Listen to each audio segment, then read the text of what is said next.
용서하는 전도자.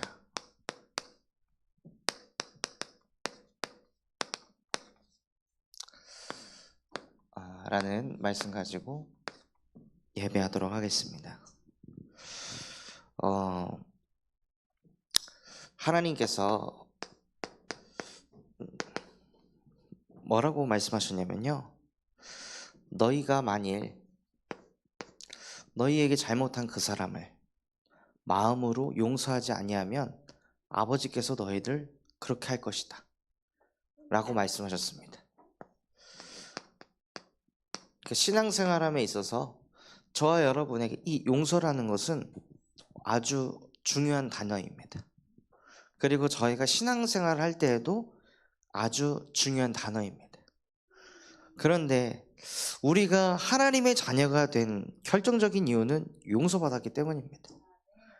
그래서 하나님께서도 뭐라고 말씀하시냐면, 너희가 마음으로 그 사람을 용서하지 아니하면 나도 너를 용서하지 않을 것이다. 우리가 삶을 살다 보면 그러잖아요. 아니 어떻게 정치인이 돼가지고, 아니 어떻게 목회자가 돼서, 아니 어떻게 저 연예인이 저럴 수가 있지, 아니 어떻게 저 선생님이 저럴 수가 있지, 아니 어떻게 우리 아버지가 저럴 수가 있지, 아니 우리가 어떻게 어머니가, 아니 어떻게 내 자식이 이럴 수가 있지 하면서 용서하지 못하고 자꾸 그들이 잘못한 거, 죄를 쳐다보면서 정죄하고 판단하는 우리에게 먼저 받아야 될 응답이 있습니다. 용서 안 되는 내 자신을 쳐다보면서 또 나를 정죄하고 또 나를 용서하지 못하는 인생을 사는 것이 아니라요, 용서하는 전도자가 되기 전에 무엇을 만나셔야 되냐? 용서하신 그리스도를 만나야 합니다. 오늘 읽어본 본문 말씀이 너무나 중요합니다. 누가복음 23장 이 33절에서 38절에 어떤 상황인가요? 예수님께서 십자가를 짊어지시고 골고다의 언덕에 올라가서 십자가에 못이 박혀있는 상태입니다. 그 상태에 예수를 가리켜서 예수의 가지고 있던 옷 다 벗겨가지고 가위바위보 해가지고, 야 누가 유대인의 왕의 옷을 입을래? 누가 그리스도의 옷을 입을래? 하고 그거 가지고 예수님 앞에서 조롱하고 예수님에게 침을 뱉고 예수님에게 돌을 던지고, 네가 유대인의 그리스도냐? 그럼 내려와 봐라. 네가 그리스도냐? 그럼 남만 구원하지 말고 너를 구원해봐라. 네가 무슨 그리스도냐? 네가 무슨 유대인의 왕이냐? 하고 그 많은 회중의 사람들이 예수를 바라보고 욕하고 무시하고 판단할 때 예수께서 그들의 눈빛과 얼굴들을 다 보셨을 거 아니에요? 예수가 왜 십자가에 못에 지금 박혀 계시죠? 나를 욕하는 그 사람들 때문에, 나를 판단하는 그 사람들 때문에, 나를 조롱하고 있는 그 유대인들 때문에 예수께서 지금 십자가에 못에 박혀 있는데, 그 사람들은 그걸 모르고 계속 예수님을 가리켜서 조롱하고 비난하고 판단하고 있었다는 거예요. 그때 저 같으면 그렇게 비난받고 조롱을 받으면, 그래 내가 그리스도라는 거 한번 보여줄게 하고 십자가에서 내려왔겠어요. 그런데 예수님께서는 그 온갖 조롱과 비난을 다 당하면서 뭐라고 하시냐? 아버지여, 주여, 저들을 용서하옵소서. 도대체 이게 가능한 일입니까? 자기를 지금 사지로 내몰아서 자기에게 돌 던지고 조롱하고 침 뱉고 깔깔거리면서 웃고 있는, 어떻게 보면 정신 미친 사람들에게 예수님께서는 하나님께 아버지여, 저들을 용서하옵소서. 저들은 자기가 무슨 짓을 하는지 알지 못하나이다 하고, 오히려 예수 그리스도께서는 자기를 죽이려고 하는 그 사람들조차도 용서하셨다는 거예요. 그래서 정말 우리가 믿는 예수가 누구이신지 바르게 깨달으시길 바랍니다. 그 예수께서 왜 그들을 용서하셨을까요? 요한일서 4장 10절, 사랑은 이것이니 우리에게서 난 것이 아니요 하나님에게로부터 난 것이라. 하나님께서 우리에게 주신 사랑이 무엇이냐? 자기의 아들 독생자 예수를 죽이신 거예요. 그걸로 우리를 용서하시는 것을 넘어 우리를 사랑하셨습니다. 그렇게 자기 자신을 무시하고 판단하고 정죄했던 그 한 영혼 한 영혼들을 구원하기 위해서, 살리기 위해서 예수께서는 십자가에 기꺼이 못 박혀 죽으시면서 그들에 대한 사랑을 확증하셨습니다. 그래서 고린도후서 5장 14절에 보면요, 뭐라고 되어 있냐? 그리스도께서 한 사람이 모든 사람을 대신하여 죽으셨으니 모든 사람은 죽었도다. 예수 그리스도께서 인류를 대표해서 십자가에 못 박혀 죽었기 때문에 인류는 죽은 겁니다. 그날 모든 인류는 십자가에 못 박힌 것입니다.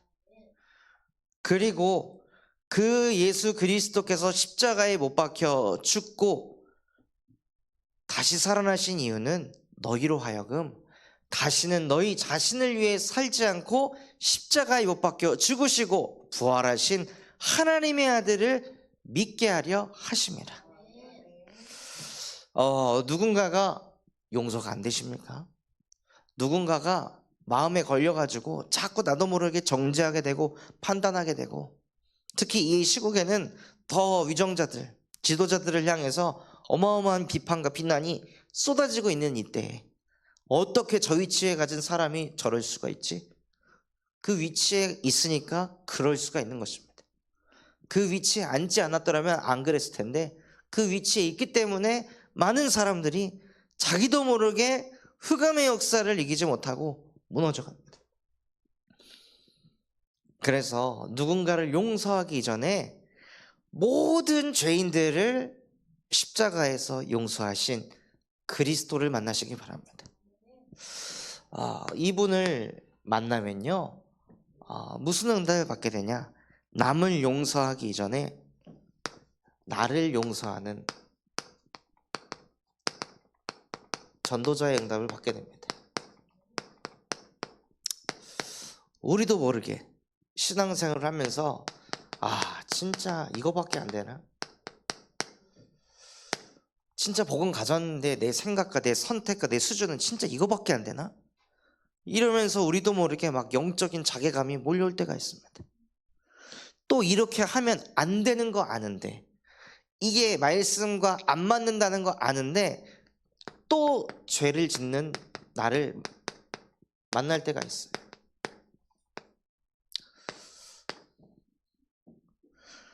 이때 나 자신이 용서가 안 되고 나 자신이 용납이 잘 안 됩니다. 진짜 왜 이렇게 나는 안 될까? 왜 이렇게 이게 죄라는 걸 알고도 나는 또다시 이 짓을 또 하고 있는 걸까?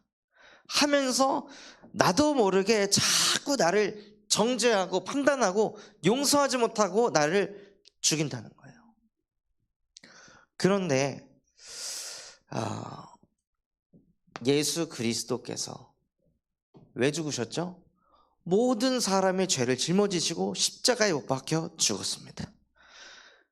부족한 나를 정죄하고 죄짓은 나를 정죄하고 판단할 수준이 우리가 안 되는데, 나는 나를 위해 죽지 못해가지고 지금 살고 있는데 하나님이신 예수 그리스도께서 나를 위해 십자가에 죽으셔서 나를 구원하시고 나를 하나님의 자녀로 축복하셨는데 감히 내가 내 주제에 나를 정죄할 수 있습니까? 불가능한 거예요. 자격이 없는 거예요. 안 되고 연약하고 부족한 나를 위해서 내가 죽지도 못하잖아요. 그 나를 살리기 위해서 내 자존심도 못 내려놓잖아요. 그런 내가 무슨 자격이 있어서 감히 나를 정죄할 수 있고 판단할 수 있을까요? 말이 안 되는 짓을 저와 여러분이 하고 있는 거예요. 그래서 사도 바울은 뭐라고 고백했냐면요, 고린도전서 4장 3절, 나는 나를 판단하지 아니하노라.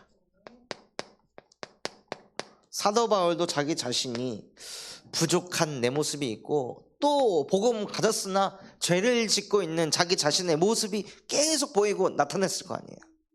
그럼에도 불구하고 사도 바울은 나는 나를 판단하지 않는다 라고 고백하였습니다. 그러고 있으면요, 고린도전서 4장 5절에 보면 같이 한번 보겠습니다. 고린도전서 4장 5절입니다.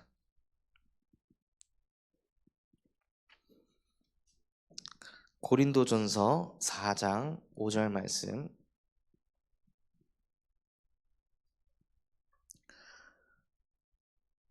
같이 한번 읽어보겠습니다. 그러므로 때가 이르기 전 곧 주께서 오시기까지 아무것도 판단하지 말라. 그가 어둠에 감추인 것들을 드러내고 마음의 뜻을 나타내시리니 그때 각 사람에게 하나님으로부터 칭찬이 있으리라. 아멘. 예수 그리스도께서 이 땅에 재림하실 때까지 아무것도 판단하지 말아라.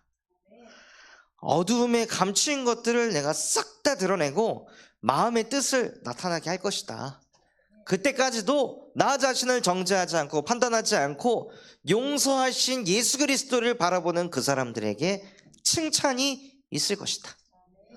그래서 누가 칭찬을 받는 거냐면요, 나를 정죄하고 판단하는 그 사람, 그래서 나를 정죄하고 판단하면서 더욱더 경건하게, 더욱더 거룩하게, 더욱더 성실하고 착하고 착실하게 사는 그 사람들이 칭찬받는 것이 아니라, 그런 나를 아무 것으로도 판단하지 않고 나를 용서하신 예수 그리스도를 바라보는 그 사람을 하나님께서 칭찬을 받는다고 말씀하셨습니다. 그래서 정말로 나를 용서하는 것을 넘어서 나를 칭찬하고 계시는 그 여호와의 마음과 가슴을 느끼시는 전도자가 되시길 바랍니다. 나를 용서하게 되면요, 그 다음에 무엇이 되냐? 남을 용서하는 전도자가 됩니다.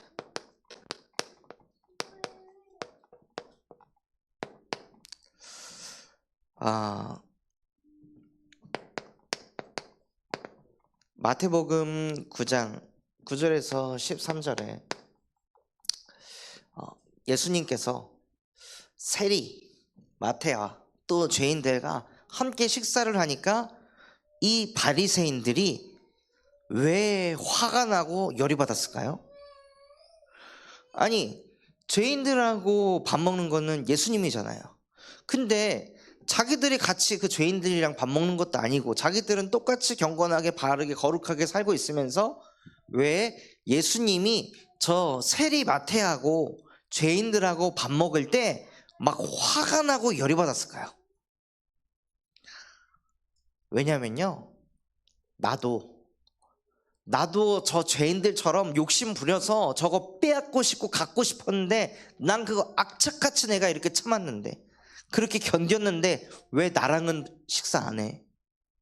내가 이렇게 나를 깎아가지고 내가 이렇게 바르고 경건한 바리새인이 됐는데 왜 예수는 나랑 같이 밥을 안 먹어? 왜 저 사람들이랑 밥을 먹는 거야? 나도 저렇게 될 수 있었는데, 나도 이렇게, 근데 나는 저거를 참고 견뎠는데 왜 나랑 함께 하지 않고 왜 자기를 절제하지 않고 통제하지 않는 저런 쓰레기들하고 같이 있는 거야? 하니까는 이게 마음이 억울한 거예요. 막 화가 나는 거죠. 죄인이랑 그냥 밥 먹었다가 아니라 그냥 그 시대적 흐름만 봐도 예수가 하나님의 아들인 것 같아. 예수가 메시아인 것 같아. 근데 저분이 나랑은 함께 안 해. 그러니까 그게 막 화가 나는 거예요. 왜냐?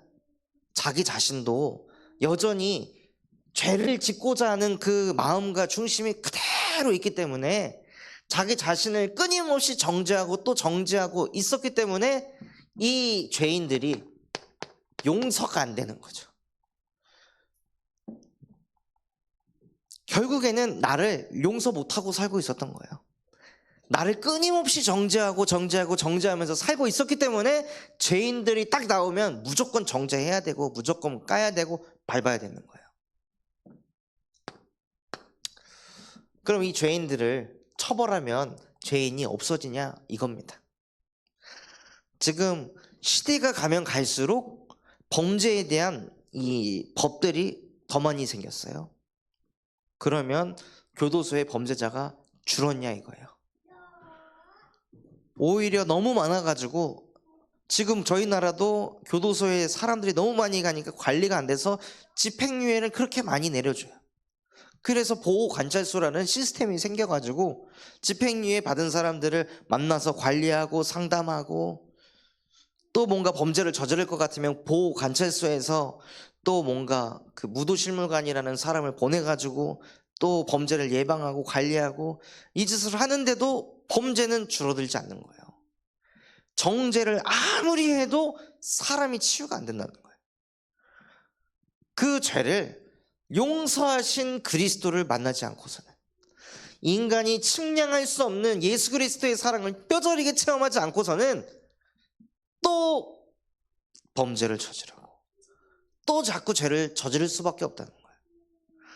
그래서 남을 용서하는 전도자가 되시려면 용서하신 그리스도를 만나 나 자신부터 먼저 정죄를 멈추고, 그래야 죄인을 살릴 수가 있습니다. 사도행전 7장 54절에서 60절 말씀에 보면요, 이 스데반이 다른 걸 한 게 아니라 예수 그리스도의 복음을 증거하는데 사람들이 격분해가지고 자기 안에 흑암이 막 드러나니까, 자기가 종교인이라는 거 막 들키니까, 자기가 복음이 아니라 완전 나 중심이고 물질 중심이고 성공 중심이라는 게 스데반의 메시지로 막 들춰지니까 사람들이 막 못 견뎌가지고, 감히 네가 나를 판단해? 네만 복음이야? 네만 오직이야? 네만 하나님 믿어? 막 이런 게 막 드러나니까요, 스데반을 돌로 쳐 죽여버렸습니다. 그런데 그때 돌에 맞으면서 스데반이 주여 저들에게 죄를 돌리지 마옵소서 하고, 오히려 스데반은요 자기를 돌로 치는 그 사람들을 용서했습니다. 스데반이 대단한 게 아니라 스데반이 만난 예수가 그리스도였기 때문입니다.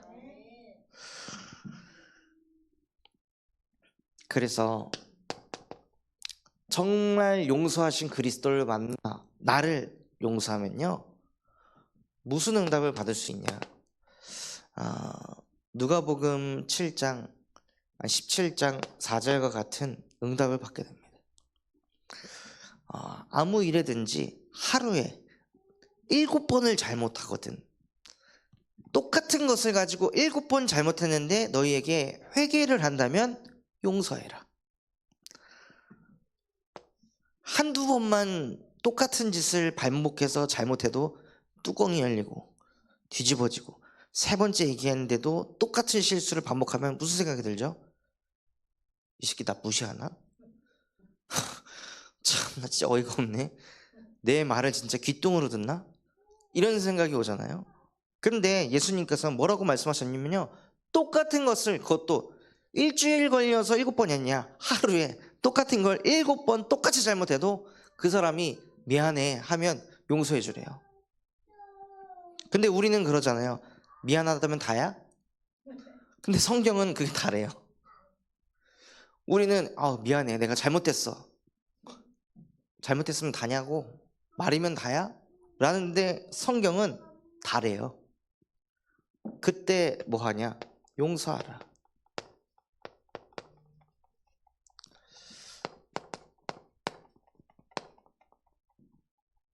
왜냐면요, 결론으로 누가복음 6장 37절에 보면, 너희가 아무 일에든지 너희에게 잘못하는 사람을 용서하거든 하늘에 계신 너희 아버지께서도 너희를 용서할 것이다 하고, 용서를 하게 되면요 무슨 응답을 받게 되냐?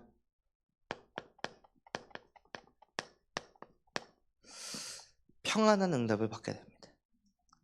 죄를 가지고 있는 사람, 뭔가 잘못한 사람은요, 제가 초등학생 때 그 마을버스를 타면은, 그때 당시는 마을버스에 그 동전 교환기가 없어가지고 바구니에 돈이 다 올려져 있었어요.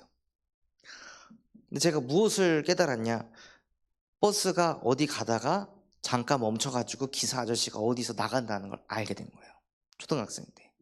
그래서 그때까지 안 내리고 계속 타 있다가 아저씨가 나가서 쉬실 때, 그때 돈을 훔치는 거죠. 그래서 매일 2,000원, 3,000원씩 훔쳐가지고 3만 원을 만들어 갖고 엄마 생일날 그거를 가지고 화장품을 사서 립스틱을 선물을 했는데 엄마가 감동을 받는 거예요.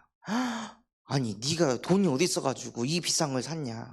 엄마가 준 용돈을 차곡차곡 모아가지고 제가 이렇게 준비했어요, 어머니 하고 딱 들으니까 엄청 감동을 받는 거예요. 근데 그걸 말하면서 제가 막 속으로 기뻤을까요? 야, 내 거짓말 다 통하네 하고 막 기뻤을까요? 얼마나 막 조마조마하면서 과연 눈치챘을까 못했을까 이랬겠어요. 그리고 근데 이게 성공적으로 거짓을 말할 때마다 제 것으로 말해가지고 어머님이 그게 사실인 줄 알고 받아들이시고, 그리고 뭐 하냐, 교회 가가지고 자랑하시는 거예요, 성도분들한테. 우리 다음이가 내가 준 용돈을 이렇게 아끼고 절약해가지고 이거를 성인 선물로 사왔다고 하니까 이제 성도분들이 와가지고 아니, 나이도 어린 게 어떻게 또 엄마 생각을 해가지고 이런 걸 샀니 하고 칭찬을 받을 때, 그때 제 마음이 행복했냐 이거예요. 눈치 보이는 거죠. 예, 네, 아니에요. 용서받지 못한 상태에 있으니까요, 죄를 가지고 있고 잘못한 걸 알고 있는 사람은요, 평안이 없습니다. 그 잘못이 있는 상태에서 아무리 칭찬을 받아도 평안이 없어요. 아무것도 안 행복해요. 그 죄와 잘못이 씻겨지지 않는 한 마음의 평안, 마음의 행복 올 수가 없는 거예요. 죄라는 게 그렇게 무서운 거예요. 죄에 대한 가장 큰 처벌이 뭔지 아십니까? 죄를 짓는 겁니다. 죄에 대해서 뭔가 또 채찍을 당하는 게 아니라 죄를 지은 자체가 벌이라 그랬어요. 왜냐, 죄를 지은 그 순간 그때부터 죄인이 돼버리니까. 그거에 대한 뭐 처벌을 받는 그게 아니라요, 죄라는 거에 잡히는 그게 가장 큰 벌입니다. 그래서 우리가 남이 그러한 마음과 생각에 사로잡히지 않도록 그 누군가를 용서해 준다는 건 죄에서 해방시켜 주는 거예요. 어마어마한 축복과 권세를 가지고 있는 겁니다. 그리스도에게 죄인은 아니지만 나에게 잘못해서 나를 볼 때마다 자꾸 죄의식이 들고 나를 볼 때마다 자꾸 미안해하고 눈치 보는 그 죄인의 상태에서 우리가 괜찮아, 나 이제 그거 문제 아니야, 사람이 그럴 수도 있지 뭐 하고 용서하는 그 순간 그 죄가 씻겨져 버린다는 거예요. 그래서 그 사람에게 세상에 줄 수 없는 평안이 생기게 됩니다. 그래서 정말 현장의 전도 이전에 영혼을 용서하는 전도자의 응답 누리시기를 예수 그리스도의 이름으로 기도하겠습니다. 하나님 아버지, 감사합니다. 정말로 하나님, 우리가 누군가를 용서하기 전에 모든 죄를, 모든 사람의 죄를 용서하신 예수 그리스도를 만나는 은혜가 임하게 하여 주시옵소서.